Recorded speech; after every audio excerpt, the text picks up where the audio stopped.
I am the Tofu Golem. Please enjoy the video. In this video, I will explain how to jump-start your Dodge Avenger. Before we begin, safety is paramount. Always wear protective gloves and eye protection. Make sure both vehicles are completely turned off and in park or neutral.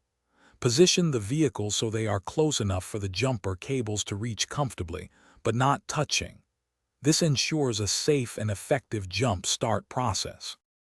Now, let's connect the positive cables. Take one red clamp and securely attach it to the positive terminal of the dead battery in your Dodge Avenger. This terminal is usually marked with a plus sign. Next, connect the other red clamp to the positive terminal of the good battery.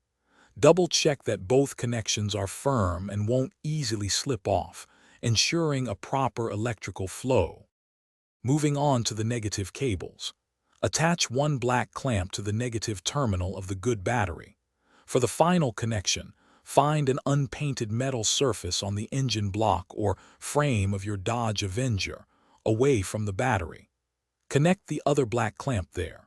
It's crucial to avoid connecting this last clamp directly to the dead battery's negative terminal to prevent sparks. With all cables connected, start the good vehicle and let its engine run for about 5 to 10 minutes. This allows the dead battery to receive some charge. After this period, try to start your Dodge Avenger.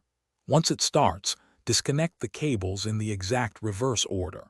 First the negative from the Avenger, then the negative from the good vehicle, followed by the positive cables. Drive your Avenger for at least 20 minutes to fully recharge the battery. Thanks for watching. Consider subscribing if we helped you today.